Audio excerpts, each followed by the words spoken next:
Hello students, welcome back to my channel English explainer.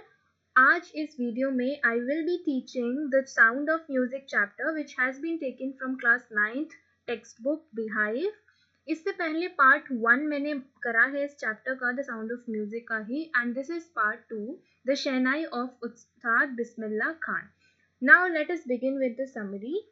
तो सबसे पहले हम देख लेते हैं कि उस्ताद बिस्मिल्लाह खान का बॉर्न हुआ था 21 मार्च 1916 में और उनकी डेथ हो गई थी 21 अगस्त 2016 में। अब उस्ताद बिस्मिल्लाह खान एक लेजेंड है और म्यूजिकल इंस्ट्रूमेंट है काफ़ी फेमस, दैट इज कॉल्ड शहनाई। उसको उन्होंने कहते हैं ना बहुत ही ज़्यादा ग्लोबल प्लेटफॉर्म दिया और उसको इतना ज़्यादा एक्सप्लोर किया, उसको बहुत ही ज़्यादा उन्होंने पॉपुलराइज किया शहनाई को। तो आज अगर हम शहनाई को बहुत ही पॉपुलरी एक म्यूजिकल इंस्ट्रूमेंट समझते हैं तो that is because of him. इनका कंट्रीब्यूशन शहनाई को बजाने में, इसको पॉपुलराइज करने में ग्लोबली बहुत ही रहा है। नाउ शहनाई इनिशियली क्या होता था, मुगल एम्प्रेस जो होते थे उनके चेम्बर में एक बार्बर था। तो जो वो बार्बर था वो प्रोफेशनल म्यूजिशियंस की फैमिली से बिलोंग करता था। तो एंटरटेनमेंट के लिए sometimes he used to play shehnai. तो शहनाई नहीं थी उस टाइम पे उसके पास, एक पाइप हुआ करता था जिसमें सर्टेन होल्स होते हैं जैसे वी कैन सी इन शहनाई, और वो उन होल्स को क्लोज करके ओपन करके then he used to play melodious sounds with that instrument. अब आगे क्या होता है, अब आते हैं लेजेंडरी इंडियन शहनाई प्लेयर उस्ताद बिस्मिल्लाह खान, जो कि बहुत ही ज़्यादा पॉपुलर हैं शहनाई को प्ले करने में। वो बिलोंग करते थे रिनाउंड फैमिली ऑफ म्यूजिशियन से और उन्होंने काफ़ी न्यू ट्यून्स और रागास जो थी शहनाई की क्रिएट की हुई थी। उन्होंने काफ़ी एक्सप्लोर किया था शहनाई को उनकी वेरी यंग एज से ही। तो जब वो यंग थे वो बहुत ही ज़्यादा इंस्पायर्ड थे रिवर गंगा से, है ना। जब वो गंगा फ्लो होती थी तो उनको बड़ा अच्छा लगता था, वो अर्ली मॉर्निंग उठ के रिवर गंगा के पास जाते थे और अपनी शहनाई को वो प्ले किया करते थे। इसके अलावा वो बालाजी के टेम्पल से भी बहुत ही ज़्यादा इंस्पायर थे और मंगला मैया के टेम्पल को भी वो काफ़ी जाते थे, वहाँ पे विजिट करते थे और कहते हैं ना वो पंडित्स वगैरह बैठते उनके साथ ही वो बैठ के ही used to sometimes play shehnai. उसके बाद बिस्मिल्लाह खान की जो अपब्रिंगिंग थी वो बहुत ही ज़्यादा सिक्युलर थी। ही लव्ड बनारस, बहुत ही ज़्यादा उनको बनारस से प्रेम था। उसके बाद बनारस को देख के वो ऐसा मानना है कि उनका ना नेचुरली उनका शहनाई बजाने का बहुत मन करता था और जिसकी वजह से वो अर्ली मॉर्निंग सुबह जाके banks of Holi river Ganga के पास अपनी शहनाई को प्ले किया करते थे। अब इन 1938 क्या होता है, बिस्मिल्लाह खान को ना एक बिग ब्रेक मिलता है। एक्चुअली उनको बुलाया जाता है इनॉग्रेशन में, और इनॉग्रेशन किस चीज़ का था, all India radio in Lucknow.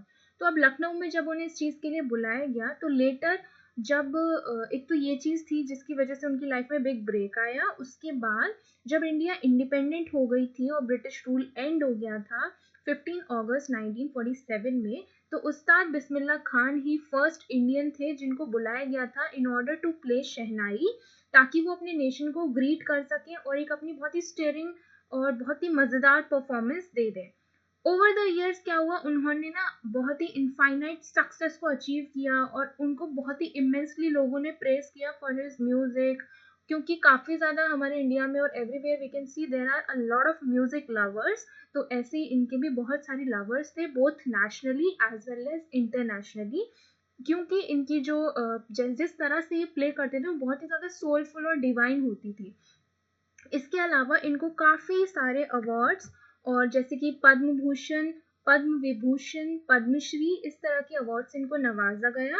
He was also the recipient of highest civilian honour in India, basically the Bharat Ratna. तो इनको इससे भी नवाजा गया था। इसके बाद उस्ताद बिस्मिल्लाह खान जो थे उन्होंने ना इंडिया को एक ग्लोबल स्टेज दी थी थ्रू शहनाई।